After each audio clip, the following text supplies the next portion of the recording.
think the honorable thing for our species to do is deny our programming.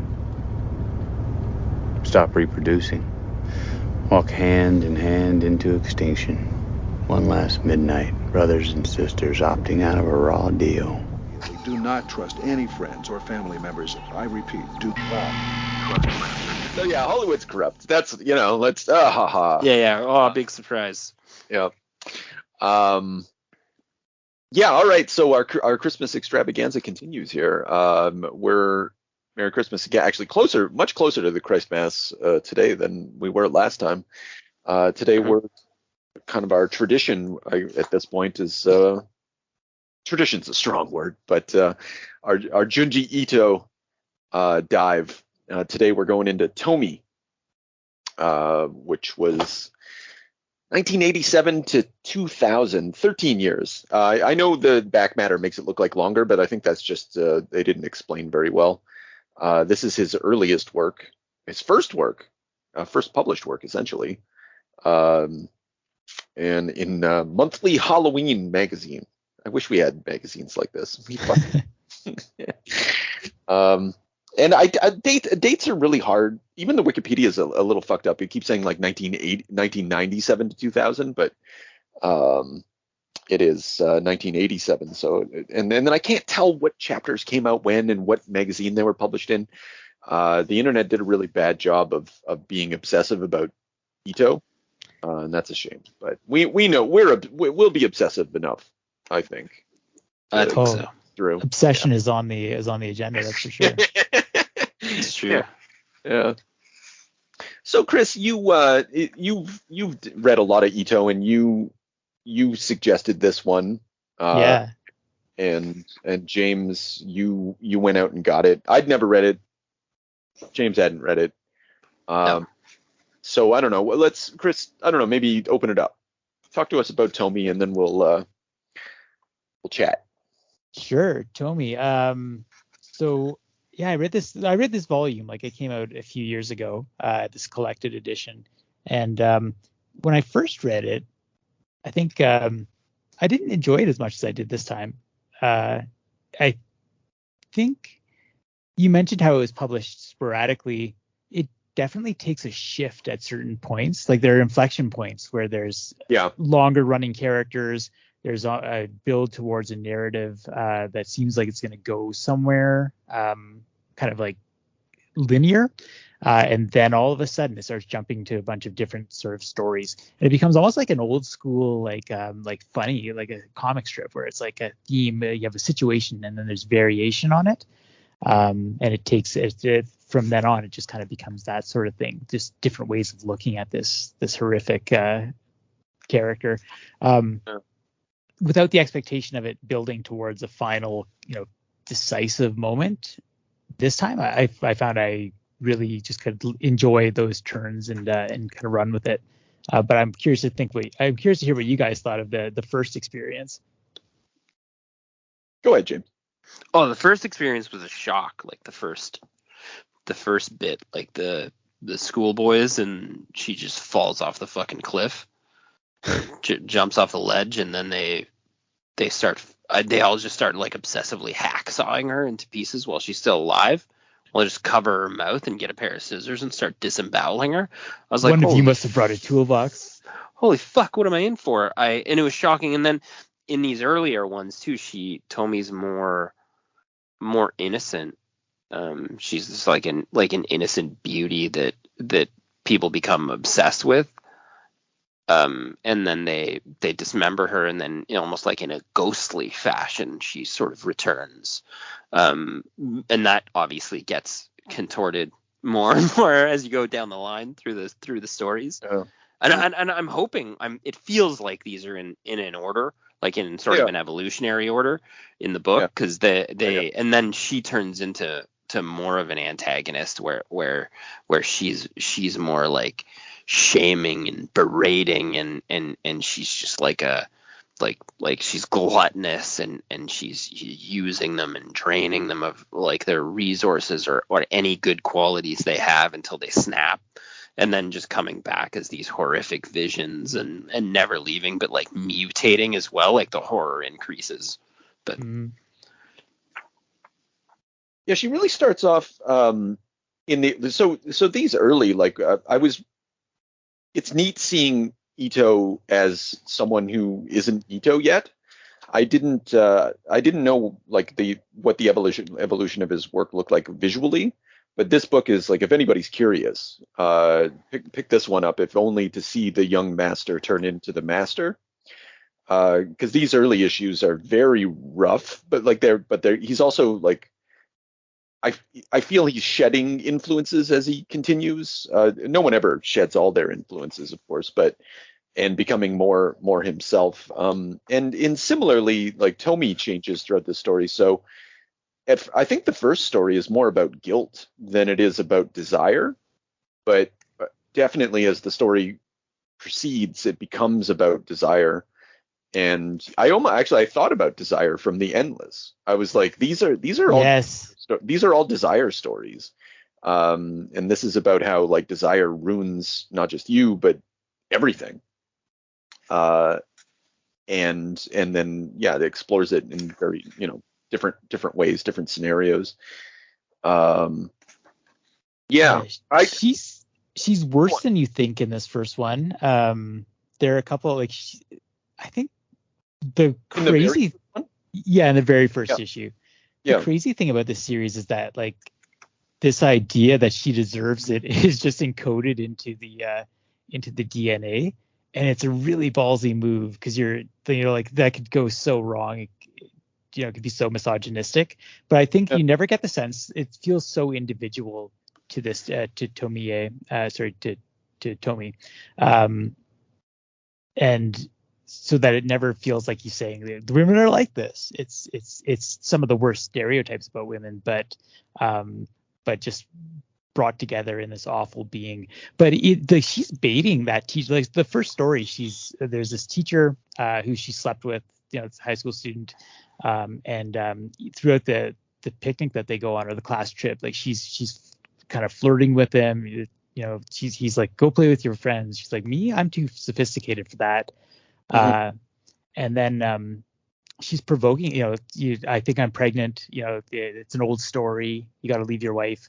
And then when her boyfriend confronts the teacher, she prods at him, and specifically she says, I don't always study under him. Sometimes I'm on top. And that's when he hits Mhm. her and Yeah, she yeah. falls. Yeah.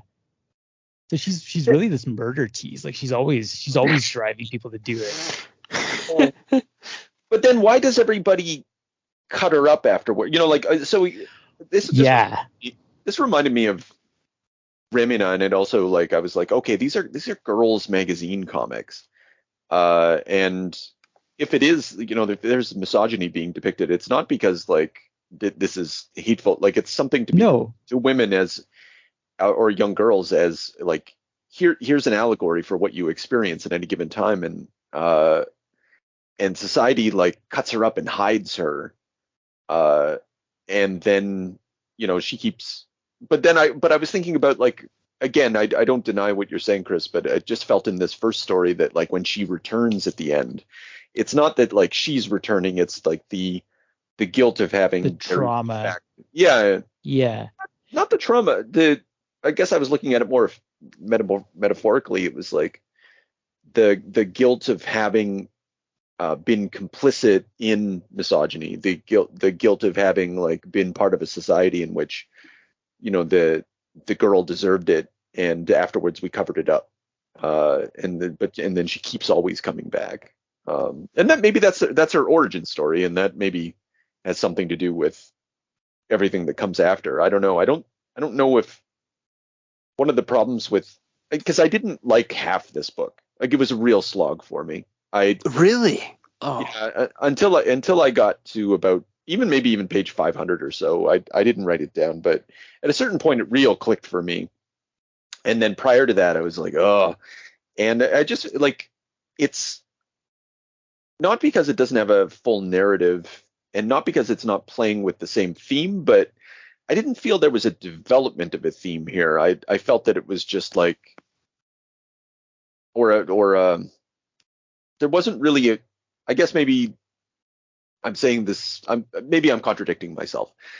I would have liked some sort of. It was like he was looking at a rock from different angles all the time, and I think Chris, you already kind of said this. And I think he got better at it near the end, and he really, really was starting to fucking nail it.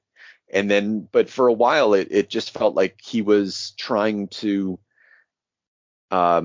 focusing too much on the body horror aspect and missing the point of what it is he had in his hand with Tomie. I'm not sure. I'm still kind of processing it because it's 700 pages. There's a lot to think about and work with, but if I had to say, it's just like he didn't really get his own creation until like maybe halfway through the book. I think that's very true. There's a deepening of the themes for sure. Yeah. But then the visuals are fucking great. You know, like again, putting everything aside, like all of that aside, like this is like every Ito book. It's amazing to look at. I love all this stuff. Yeah, that one bridge is the teacher actually in the second story? Yes. He's the one that gives permission for them to take Tomie's organs. That's right. And he's the guy hiding in the closet and all that stuff. Yeah, he fucking sneaks out.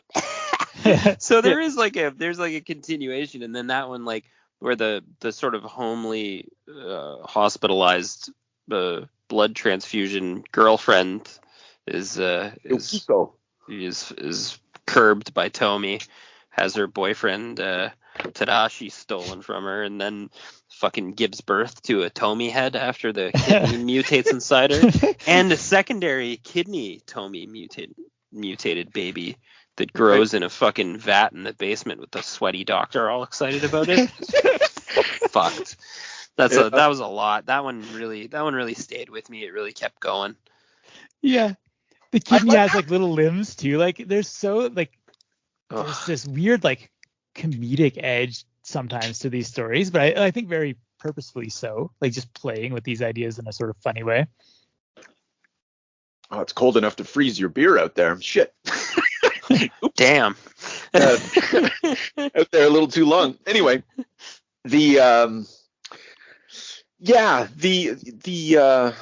doctor or what? Yeah, there is a continuity, and it is fucking weird. My favorite part about the doctor, because at first he's like, we can't be involved with this. This is disgusting. I'm leaving. And then later on, when Tomie reappears, it's like he's been living at her condo that whole time. And he's like, I told you not to leave my condo. And I think that's a nice reveal. Like it doesn't, like you don't need to know what happened, right? Like the blanks are filled and it's funny. And, yeah. And then this is actually, that story as well is the first instance where you see that Tomie like replicates like fucking gremlins, and that the other Tomies despise each other and like count them as like basically like interlopers or intruders and try to fucking decimate the others. Well, there can only be one. Yeah, it is. So she roasts the kidney fetus Tomie baby, which is awesome. Well, someone else is going to be doing that though, isn't that? No. Okay, but the doctor comes out, or the old fellow. What's the Yamamoto, Mr. Takagi? Is he the one that? What fucking part does he play? Sorry about this. No, she roasts it, but there's so much stuff going on. Yeah. Oh yeah, that's right. This is when the doctor comes in. What are you doing? I told you not to leave my condo. Yeah, and then she sets it on. Yeah, scream. This and then Mr. Takagi fucking comes out. Yeah, what a mess. Here's reinforcing my point here. That like that look on her face when he hits her, like she's got that like smile. You know, she's provoked it for sure. She wants to die, and at the same time she doesn't, you know. Yeah. And there's a thing that they say later that sometimes if she experiences too much trauma, she'll split anyway. Okay. That's right. Yeah. Oh. So yeah, all right. So she just wants to be beaten. It's yeah. Like it's reproduction. It's literally like violence is sex with her, and we'll see that very explicitly in the artist one, which I really want to take a look at later. But there's like sex and death are just kind of linked intrinsically in her. Yeah, that's totally throughout all of this. I really enjoy that there's like I think it's interesting that there's no sex also. There's no explicit. Yeah. You're actually. No, yeah, absolutely. There isn't really anything explicit. Yeah. Well, other than horrific violence. Yeah. Well, again, it goes back to these are girl comics, and they're not really interested in. Sorry, I can't speak for what girls are up. Uh-oh. I was going to say they're not interested in sex, but the more I think about it, actually that's not. That's but entirely true. But I don't know. I think this is akin with our society where we sell violence and titillation to children, but we don't sell them sex. We just kind of draw the line there, and then this is indicative of that. It's the same thing.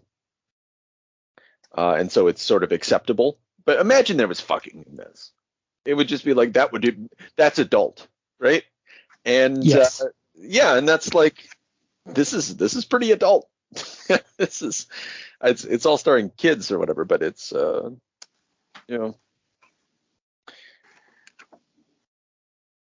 Yeah, and then that moves straight into the photographer, the like high school photographer one. Yeah, who's kind of the main antagonist if there is one. Like she survives. I think she survives totally actually, and lasts the longest as a constant thorn in Tomie's side.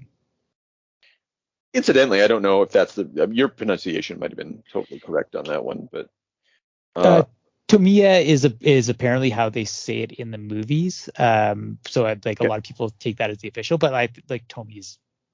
There's a debate. I went looking into this, and no one seems to know for sure.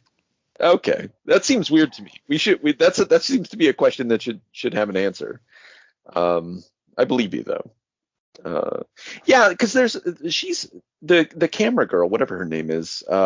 She gets a problem, and at the end, she just takes a bunch of pictures, and then she wakes up outside, and we never.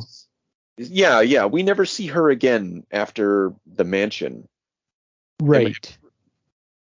Because she kind of survives to Tomie's final form in the mansion. Yeah. Yeah, and she uses the camera to stop it. You're the worst photographer ever. There's something about Tomie hates to be called a monster. Yes. This photograph, this photographer story and the mansion story is a piece with the one that you want to talk about, the painter. This idea of trying to reproduce visually what Tomie is. Anyway, we'll get to that. I like the change in the 180 where in this story when Tomie shows up in that school, she's like the prefect or whatever, the morality police, and she's busting this photographer because she's selling. I guess she's stalking people's crushes for them and taking photos, and then she gets under for that. But it's like an Elvis Costello song, kind of it's just she's this fascist presence, and all these guys are swooning for her. Right. Yeah, I didn't think about that, and it's a weird scenario. This just gets to the book's not fully coherent, because that's a different setup than anything that, well, not completely. You think of The Gathering, you think of lots of the assassin, or assassins or whatever that chapter is called. But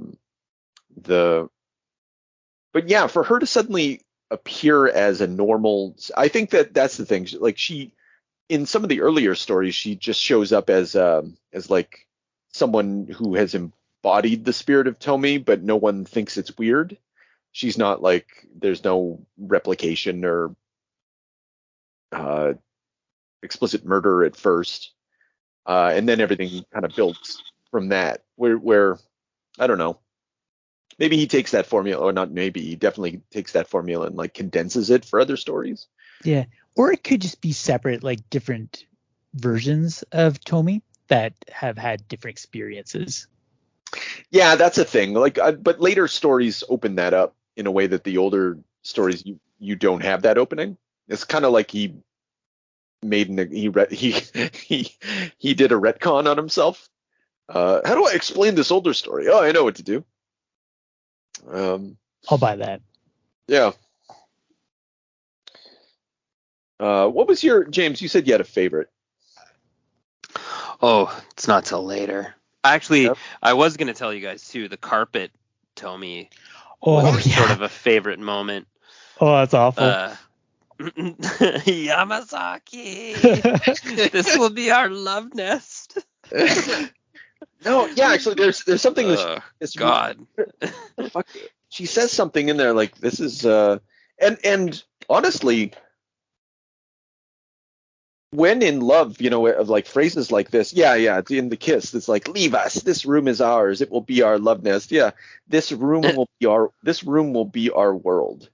And it's all these like if someone, when you're in love and slash lust, like words like that, like they just take on these meanings. You're like, oh, yes, I'll never need my pants again. And and she's and she's selling that right in that moment, like you'll never need your pants again with me, whoever, and everyone's so taken, and again but the whole time, like what makes it really awful is it's the carpet. She's just like coming out of the carpet like this ghost. She's like this fucking blood sack, just like a membrane growing from the carpet. And then the fucking lead pipe guy busts through the window and she like shames him. Don't come near me, you dirty, vulgar, rude. You're the worst. And then she fucking tells him to just like, he just throws himself off the balcony, which is so cinematic. With the art's amazing. Oh yeah. Just stone falls right onto the lead pipe. Yeah, I don't think we actually see a lot of that from. I feel at this point I've read a couple thousand pages of Ito, and I don't think this is a well that he goes to frequently. That like this suicide jump. No. Yeah. It's a good one. It's really good, yeah. But then when Yamazaki tries to like I don't know, extract her from the carpet, and he's like pulling the meat sack out and then just like plucking the shards of glass, just the horrors is just outrageous. Yeah. And then that sort of leads to that sort of like end catharsis where it must have been like plastic sheeting under the rug fucking had the exact face of the victim in it. Yeah. Yeah, the police yeah. I love that cop. He's like, well, if there's been a crime here, it's just too mysterious. Yeah. I've never wanted to be a cop, but I kind of want to be that cop.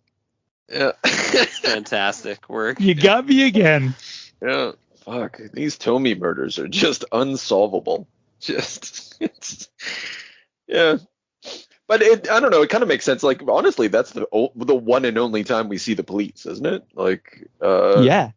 And I guess at that moment, they're just sort of written out of the story. The police are useless. Cannot solve the murder. Yeah, that's an old trope. That's a classic maneuver.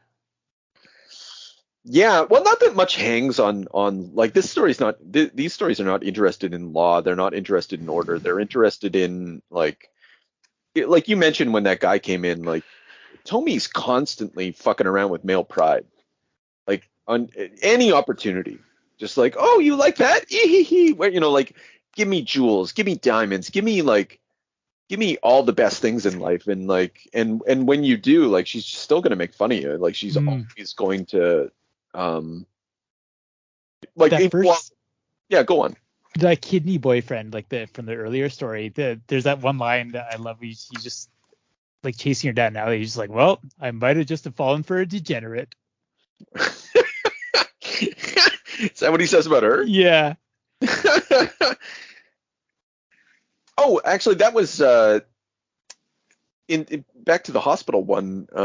When in the basement, I that simple scene of her, like they use it in elsewhere, but that simple scene of her just like being in the jar, or in the fish tank or whatever, like fully grown, just like this. It's a real sort of alien moment for her where she just comes out. Yeah, I just wanted to point that out. I just want to talk. Well, I don't really want to talk about it, but I just kind of wanted to like. Yeah, where she would just be like speaking confidently and seductively as if she's already the most beautiful creature, and it's this like weird stunted like organ thing. Yeah, she just comes out. She's got all these like, it's all on instinct. Like we've seen a movie like this. What was that? What is it called? Specimen, James? What or Splice or fucking what? Splice, pretty bad. Species. Species. Oh, that's a classic. Yeah. Yeah. This reminds me of that, where she just comes out but like it's different, and like I think she needs to fucking sort of to do her alien shit, but yeah, she comes out and like her initial instinct is just to be like this raving seductress that drives men wild. I don't remember anything else about the movie. Yeah. And people are always like doing science experiments on her. Like they're curious. Some people who encounter her, they want to know, like that later story, I guess it's the next one after Mansion. Or no, it's all part of the same story somehow. Yeah, because it's still following Shikiko. Like she gets invited to this, she wants to make peace, she says, and I was just joking. There was no threat. Yeah. Yeah, that old man. When she puts her hand in that acid jar. Oh yeah. Like, on his face, I was like, oh, beauty. My favorite was actually like later on is what's the little kid's name? Satoru. Oh boy. Yeah. That one's upsetting. That one's fucking disturbing. That was when I feel like things took a real turn. That's probably like where you like really started to tune in there, Doc, I think so, yeah. But like that was where things really changed. Like that's like she's just like a washed up, sliced up corpse that got dumped in the fucking drink, and the little boy finds her and she starts fucking basically molesting and sexually assaulting a little child. And then and he just innocently sees like, oh, a red tide pool, and then she's just lying there like all sliced up. Yeah, and it's and it gets into some transgressive shit where you just like some incest shit, like where desire goes far, like desire within men goes further than probably a lot of the other stories. Yeah, well, I think one of the things this story explores and rings horror from is just the idea that everything might be corruptible. Any feeling can be degraded, the bonds between parents and children or whatever. And this one really, really delves into that. Yeah.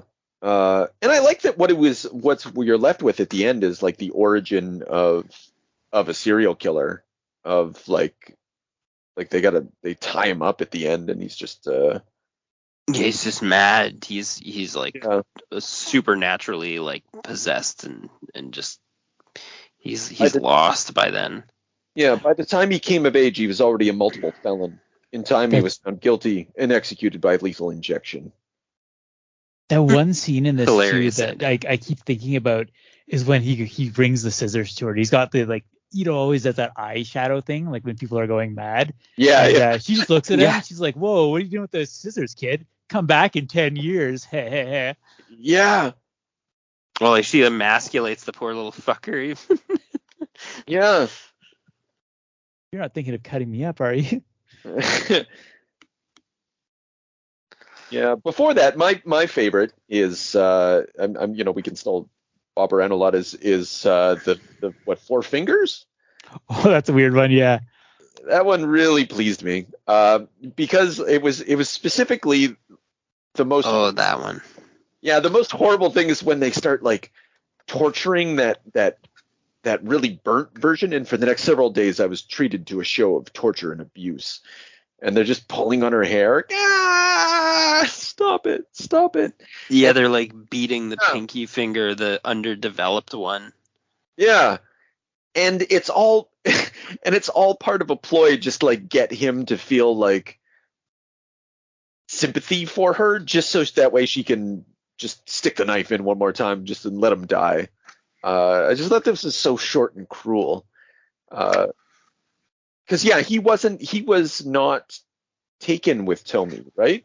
Yeah, he was not affected by her, and that always makes her like escalate, like in the worst ways, like supernaturally, and her powers seem to increase, and her obsession and her resources increase as soon as someone like turns a blind eye to her. Yeah. She does like the reverse obsession, right? Like where she like turns her attention to the person that's not paying attention to her or whatever. Yeah, and I think that maybe that's one of the reasons I like this one, is because it's kind of turned around. And when something about how desire works is contained in this, because like, desire is going to find a way. You cannot escape it. It's gonna take you right to the edge, and it's like, oh, I'm the best. I'm gonna deny myself everything, and like at the end of the day, like I'm gonna deny myself everything, and then you're always gonna desire water. You're always gonna desire food. You're always gonna need something, and Tomie's gonna find it, psychologically, physically, whatever's required. And I think that was the thing about this story. She just really broke him down, and just because like, you cannot deny me. Yeah, it's that awesome tagline on this book, that no use escaping. Right. What do you guys think of the old lady sucking on daughters? Oh, that was a fucking weird one. The old fucking couple. Yeah. That was almost out of place. I think that it was another. Yeah, I think that this is like part of the transition for Ito. I think like for me with this story, like desire is taking on different qualities and interacting in different ways with, because like suddenly it's about the elderly feeling that time is slipping from them, and the desire for youth, and that's a different angle that we hadn't seen before. So yeah, and for a child, because that was they had constantly had everyone they adopted died. Yeah, well, they should stop eating them. Well, that early part, is that like that's the myth, right? That's right. That's like the townspeople saying, "Oh, like this is what this old couple does." Yeah. Yeah. With the ironic twist that it's been their maid all along, killing everyone that they fostered. I think that was another reason this story felt like a transition point for me, was it started to feel more like, and I don't know why this is my benchmark, but like Tales from the Crypt. It started feeling a lot more like a Tales from the Crypt sitcom, in the sense that everyone, like they're all morality plays. Most of those tales, like if you're, it's like watching 1,000 Ways to Die, like not someone doesn't just get like some sort of horrible disease, or they don't, like they're the worst people ever and they deserved it, and so you can enjoy it. And yeah, or they have some sort of moral failing, or like you solve the mystery, but it turns out like or it's like a detective story that turns into a morality play. You don't just find out who the murderer was. The murderer gets eaten by Satan or something like that. I feel there was a shift, and it became more like that, and that made more sense to me structurally. Yeah, I think I like that a little less. Like I mean, I don't like it less. I think that there's still just different ways of looking at this theme that he's discovered, and trying to draw new things from it. So I'm fine with that. But I like the stuff where it's not, there's no moral point to it. It's just sort of like psychological and exploring what Tomie is. Mm-hmm. Which would not be a bad transition point to talk about that painter story. Yeah, actually, I picked up the book and it kind of magically turned right to it. So, yeah. I like that the opening portrait where she's just kind of like drooling with this like sting like growing out of her head. So basically the story here, for those who aren't necessarily reading along, you got this artist. His name is Mitsuo Mori, and he's being celebrated in a gallery. He's a rising artist, big deal, but he's got this very commercial sort of style. So the opening frame is like he's painted this masterpiece. It's Tomie, but it's like absolutely nightmarish. And so he's kind of explaining how he became this, how he developed this style from his sort of like commercial phase. And he's got this model that inspires him, and everyone's celebrating it. And Tomie wanders into the gallery, and she's just like, this is trash, like whatever, like talk to me if you want a real model. And he gradually just starts growing more dissatisfied with this woman who's inspired him, disposes of her, and Tomie wants him to be the person who finally captures her true essence on canvas. Yeah. And it's a there's I think there's a neat little meta moment there too. He says, Tomie is the best subject I've ever come across. More than a subject, she's a theme. But alas, no one recognizes the quality of this painting. It's very much, I think, a Pickman's model moment. If you look up, yeah, and it's fucking Pickman's model. Sorry, I remember watching the adaptation of that.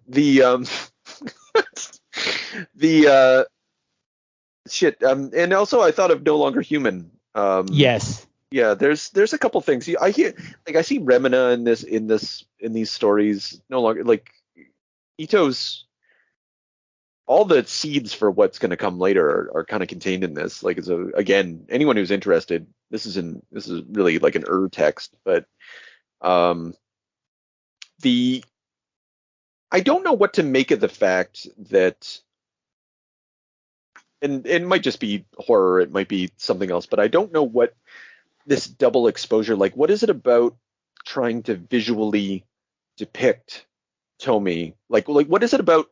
So she has a glamour, is what I'm gathering from this. And then if you try to take a picture of her, or you try to paint her and you try to put her on the page, she's hideous. But not just hideous, she's two-faced. She has a monstrous double. And I'm not sure what to make of that. And it doesn't have to be anything, but it feels like it is something. I think I came to something on this, and because I thought, in a way, that would be trite if the point was to be moralistic. If it was just to say, like, oh, she's ugly on the inside. Right. But I think what Tomie's horror, like her personal horror, is the idea that she can never control how people perceive her, despite the fact that she has absolute control over her own desire. So she needs external reality to conform to her self-image. Like she needs people to be able to see that, but it's never going to happen. Something monstrous always splits off because people see, the glimmer of what she really is occurs to people. What Mori tries to tell her is that, like, she's so, and you said this earlier, but what enrages her, it's being shown that essence. She says to him, "You think I'm a monster?" And he's trying to convince her, "No, this is beautiful. You don't get it. Like, this is an amazing thing." But then she like laughs at it. I'll have to go find a new artist. Mm-hmm. And she finds that another sweaty guy. He starts doing the sculptures of her instead. Yeah. And then she does that victim shift too. Oh my God, he had me imprisoned here or whatever. That's right. And all the sculptures are in a pile, like all smashed to bit. It's sort of like that shadow of what he's building to anyway. And then they had that horrible conversation that I kind of alluded to earlier, where she's like just kind of seductively talking to him. He's not the first man who's tried to murder me. They all want to do it. They want to cut me into pieces. And again, like literally, that's sort of like this talk that is about sex, but it's also about the violence, and that is her way of reproducing. She can only birth herself, really. Yeah. Yeah, actually, and so what everyone depicts about Tomie is this process of birth, death birth, that is desire. I'll buy that. And she's, and you've already said it and I've already agreed, but yeah, like this sex and death, that sweet spot where most horror really ought to be, or where it, to my mind, it's most interesting. Or yeah, just the only time it's interesting for me is when it's ultimately about this, this very experience. Yeah, about the extreme. And maybe to push it, maybe put too fine a point on it. Mm-hmm. It feels like if Tomie represents something, it's narcissism, and it's about maybe the harm that does to the world. So it's almost like her giving birth always happens through it's like trauma entering the world, and then having an echo in the things that it touches. So maybe even like evil itself. But maybe that's a little too far. I don't know. I don't think so. I think these are like, I think Ito's a Buddhist who's not interested in depicting enlightenment. He's interested in depicting what desire does, and specifically, I like that. Yeah, through the lens of women. Like that's where I think that's safe to say. Like that's where he works. But yeah, this is like these are all morality tales, but they're even from the beginning. You can't have this theme and not have it be about morality. It can't, like sex and desire and murder, and like these are you already said the extreme points, but like this is the stuff that morality is born of. Like where do you draw the line? What is civilization? It's not this. Except sorry to cut you off, James. Did you want to say something? No, sorry. Okay. No, I just before we started, I read this interview where he was talking about he'll get fan mail from young women who tell him, I'm trying to be more like Tomie. And what? So there's like a lot of people who kind of connect on that way, like seeing her as sort of like absolutely liberated figure. Empowerment. Oh, wow. Yeah. Yeah. Unfortunate. Yeah. What does he say about that? He didn't say. I think it's. I think it was an interview in translation. They just kind of moved on to the next thing after that. He didn't condemn it. Yeah. Well, why Perfect. not? Well, just in the same way that like one could be really taken with an 80s action heroes, right? And everything that they represent. And as a man, and like I want to be more like Bruce Willis. I don't know why I'm picking Bruce Willis. He's not the best. Great choice. But yeah, someone could be like, yeah, I do like this girl, like the power that she has over men, and like the disruptive potential, like I can see this confidence. Yeah, and just like you get to be the center of attention or whatever. But I mean, like there's a toxicity built into that, like I don't want to be involved with that girl. I don't want her around me. She's trouble. Right. But I don't blame anyone for wanting to be trouble. Did you guys like that artist one, like at the end? When he's talking to himself and he's got her all sort of chopped up, and that's how I came to kill her, and he's talking about how her flesh is like multiplying before his eyes and stuff. I don't know if this sounds stupid or not, but this reminded me a little bit of the only thing that visceral that I'd seen like in a comic book that I've come across has been Johann Vasquez. Yeah, actually, yeah. And it felt a little like sort of like a Johnny the Homicidal Maniac moment, like almost like a, I don't know, like a weird existential, like sort of just like a crisis of passion, like like I don't know if that makes any sense. It makes a lot of sense. No, it does, and it like actually I remember that opening is like, yeah, that's the Saki one, the Moromi. Tomie, I love you, your serene eyes, your voice. He says all these like, and he's like fucking splotch, and he's like, I hate every part of you, and he's and like, yeah, one of these things, one of the elements of this book that the later stories, all the stories, but definitely the later stories, is how does desire turn into hate?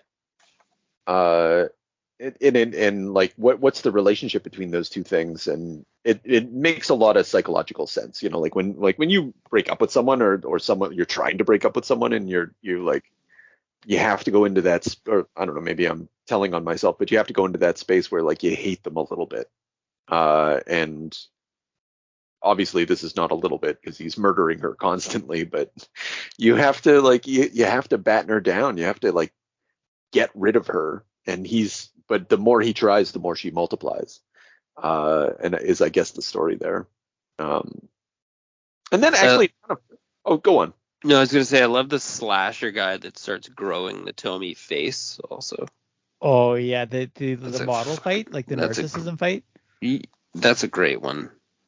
No, like assassin story where he keeps her on a little mat. Oh right, yeah, right. He feeds her like the tofu, and she like shames him and sort of like makes him feel shitty and demands like foie gras, and she's just like a fucking face on a pillow growing like a little fetus body. It's fucking awful.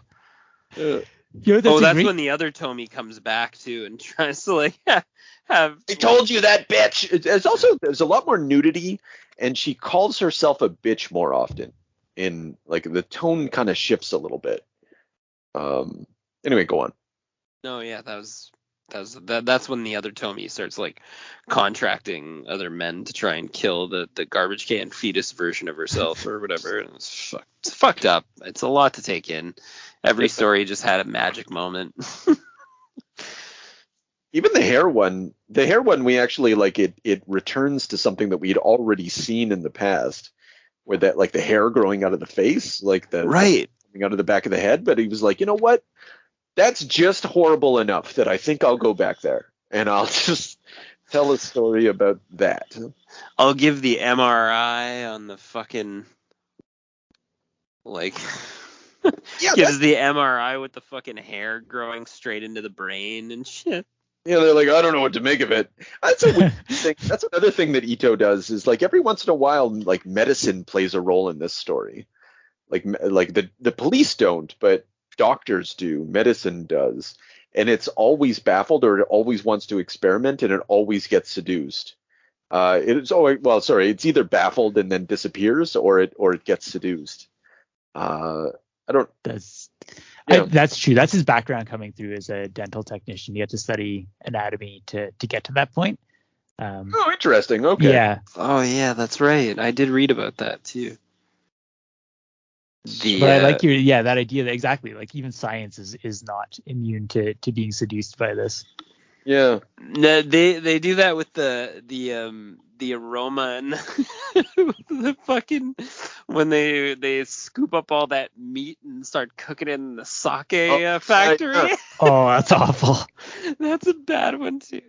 That one gets more like bizarro sort of at the end with the fucking Tomie hallucinations, and that one's like almost like a Doctor Who.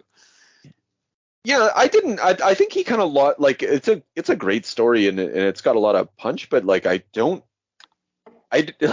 felt like it fell apart on him. Like he just really wanted to draw these exuberant images of Tomie, and he kind of came up with a reason to do it because this is the most sperm Tomie.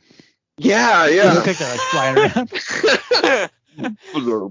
Yeah, it was, and also like the initial massacre scene with the bits of meat, and he's just packing the meat into the floor with that fucking pipe or whatever. That's grotesque. Yeah, that's brutal. And the guy's like, oh, it's like dog food. Yeah, whoa, what the fuck? Yeah, that's bad. And then that was the first time you saw that level of it or whatever. And then just like that one did feel like it spiraled or that it was like more of a nothing story. Same with the Frozen one, the old Tundra story where they took off his clothes. Where they find like naked Tomie for like 3 weeks. Yeah, that's almost a comedy piece. That one. That one's like almost like an absurd sort of like joke one. Yeah, because it doesn't play a larger role. Like Chris, you were saying like you were wondering if there was a couple that could have been cut out, and like I don't, again, I agree with you. Reading this whole thing never hurt anybody, but it felt unessential. It was just kind of this was an entry that he did. He kind of had an idea, but it wasn't bigger. It was just kind of like I got an idea for a little moment. What the hell is this woman? Yeah. As I passed the babysitter one too, you felt the same about that one. It's like, that's weird. It's fun that this baby's like running around committing arson, but well, people are doing it on her behalf. I was thinking about, like the a Tomie, like a baby, like it's pure id. That's and true. They'll cry, they'll cry and cry and cry, and they want and they want and they want, and like it's and I feel like I'm beating a dead horse, but he just gets more sophisticated in how he's going to explore this concept of like desire and I guess obedience. Yeah. Oh, and that's one of the great later ones is the Gathering, and very much on those same themes of that. Yeah. And that one's great because it's the guy who like is resistant to her because he has this pure memory of this love that he lost. And yeah, it kind of preserves him. But at the end, that even that memory is corrupted. He sees that like vision of her like surrounded by all of her friends, like she's always like the center of attention. And then at the end, it's like this horde of murderers running for her, and it's I think it's Tomie's face. Yeah.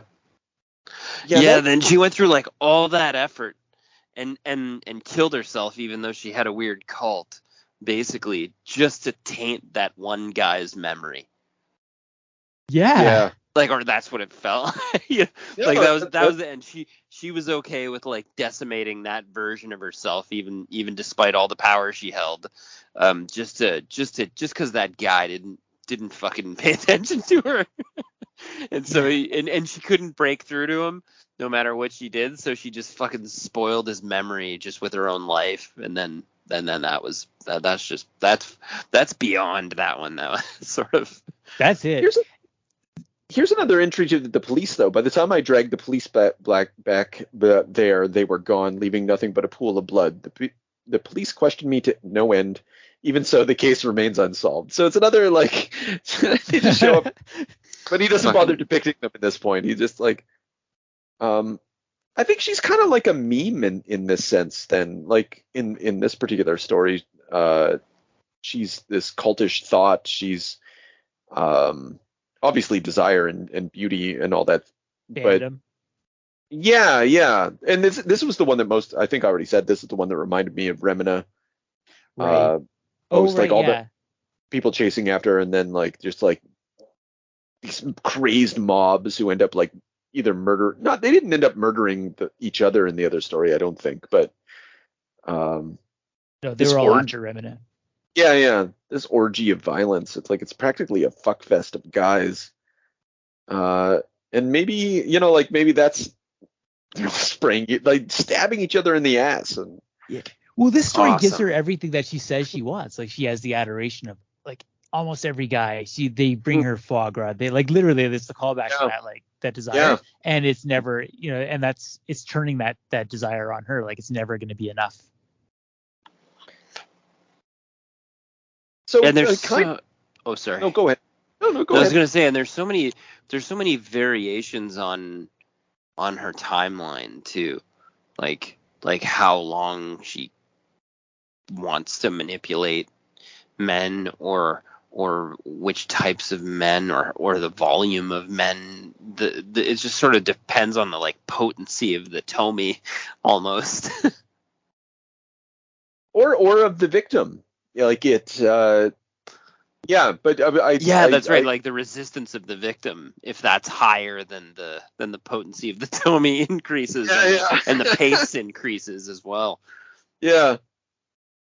So she's like, she's just this like, it's funny that you say she's like Doctor Who, or that other thing was like Doctor Who, because like what she does is she's kind of like, once she's introduced into the story, it becomes a Tomie story, but it will have a universal quality because it's a Tomie story, because that's what she brings to the table, like fundamental human narcissism and desire and sex and violence, That's right. Yeah, and you're you immediately, as soon as Tomie's introduced, you get your Tomie universe. You get the you get the inept cops. You get the characters have similarities. But even the women are all strong. Even the the slighted girlfriends, and it's just like it's got such a specificity to the way the universe sort of unfolds. It's different every time, but still there are things you can expect, Yeah, you can expect. Well, actually, you know what, man? That I didn't think about that, but you're right. But like I feel that you're right, except for that servant, who like that murderous servant. For the most part, the women in these stories, well, except for I'm sure I could find a few more examples. You're right. That one, and then well, that's what I mean. Like there are points where he kind of goes off the rails, like the supernatural youth sucking old people. Like that was that was out of the normal Tomie realm. Like Tomie came into their vampire house. It was fucking weird, but I mean that's like sort of then there's just like. I mean, you could spiral from there and go, there are extra supernatural instances that happen in the Tomie world, right? Yeah. No, but I think you're right. And I'm constantly viewing this, as girls' magazine fare. And so, like, if the story is about desire and about women's, like, let's say it's about bitches. Ultimately, like because later on, I think it's significant. I don't know what the translated word is, but suddenly everyone's just calling her bitch. And even that little girl, they're all bitches. Yeah. and so, girls know what bitches are. I know what an asshole is, and girls know what bitches are. And this is the story about how bitches ruin things, and don't be a bitch. And I don't know. I just feel that's part of it. And so like there's tough girls in this. These girls who see that she's a bitch, and try to overcome it and try to survive through it, and just like, but it's like dealing with Cassidy. Shit falls in their wake. And anyway, I think that's the generally speaking that strikes me what's happening in these stories. But obviously there is a lot of variation and a lot of complexity. But that's what I keep coming back to. Is that's kind of what these stories are about. And then funny to get that fan mail saying, I want to be a bitch. Yeah. Again, I don't blame them. It's the last one. I don't know. We might still bump around a lot, but like the top model one is another example of where Tomie. No, she doesn't meet. She meets resistance, but is easily overcomes this guy because he's so fragile. Because he's so handsome. It's like the counterpart, like the first person maybe she meets who has as much narcissism as she does, right? Right. They have a different. That's right. Where he has that magic moment where he's like, "You think you're on my level?" And he fucking hits her. Jeez, what have you done? And then she just basically like contracts some fucking scud to come and like double shank him in the face. It happens real fast. Yeah, well, I mean, that's fucking her power, right? I think that's another reason this story makes me. It's a good cap off because again, it goes back to like these are girls' stories, and like what can you expect in the Tomie universe? Men are fucking pathetic, and you can't trust them, and or it won't be long, but or they're just so weak, and it doesn't take much, like it is about male pride as much as everything else, and this guy, she wounds his pride, and then he like there's that great horrible moment where he cuts his face and he's like, well, we might as well stick together now, and then she like the next day she looks at him, oh, I heal really fast, sorry I forgot to tell you. Yeah, and we get more like I kind of wanted I felt that he was going further with some of it, because like she's all bound up and stuff too. Like he's getting into some pretty explicit sexual imagery at this point. Like gets on top and fucking cutting her and stuff like that. It's just like yeah. It seems like there's like that's where he was like pushing more of the boundaries, where it was like more implied that he was like decimating her, like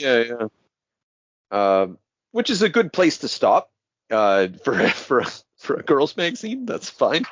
But I can tell like within the heart of Junji Ito, there's something more hardcore, not waiting to get out, but just like there, and he's sublimating it always. But he like fuck, I would hesitate to like see what would actually happen if he was like to relax, well, put down his guard. I mean, maybe it's no longer human. Yeah. I'm gonna have to go get that one. Yeah. Well, I don't know. I'm sure we're gonna move on to another one. The library is so extensive, and now I feel like I'm just like in a place of being completely fucking sold. Like this book's like really hanging over me. This is I'm so happy to have this in my library now, and I haven't like very rarely do I get something and I'm like, yeah, that's fucking it. Like I'm gonna walk by my bookshelf and just fucking look at that bastard. Yeah. I'm really pleased to hear that.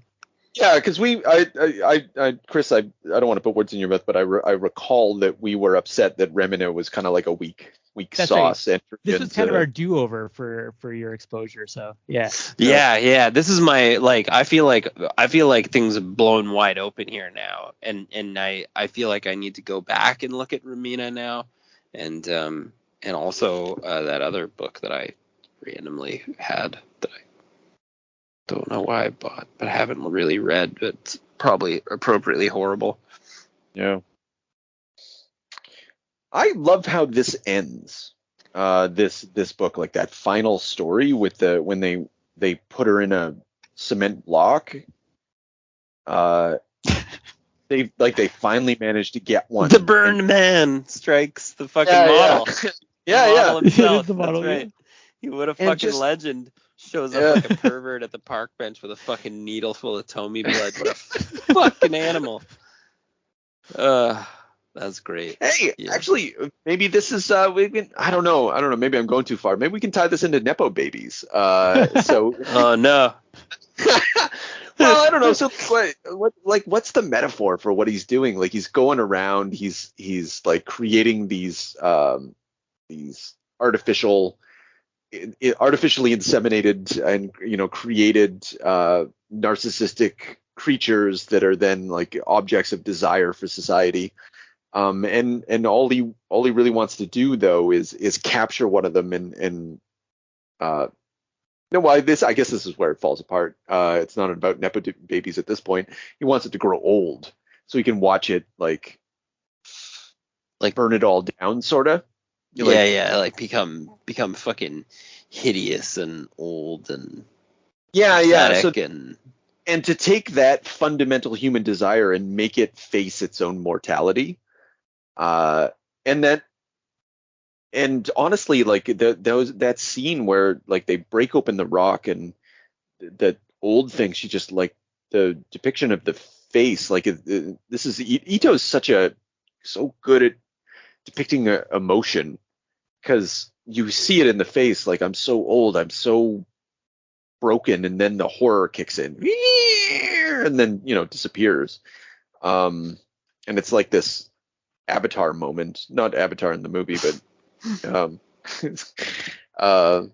it was just very potent and a great capstone to a story that didn't really have an ending.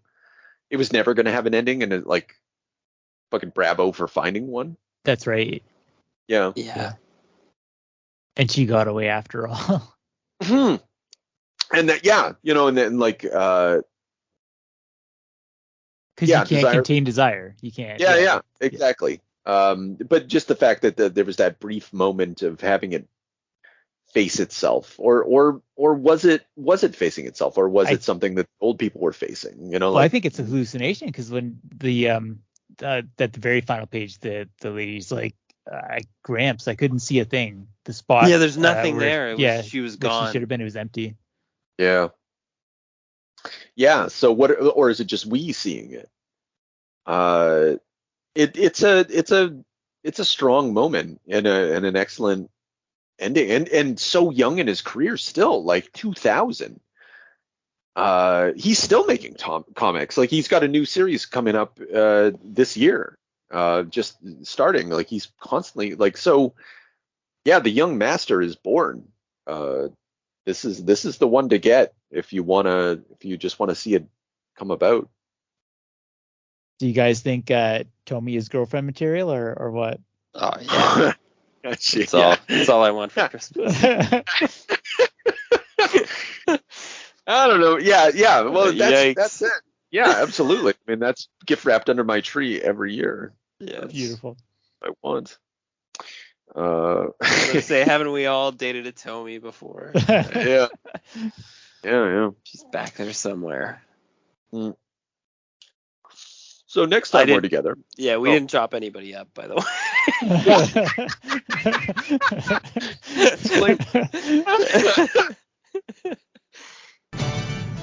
Now, all we need is a little energon and a lot of luck.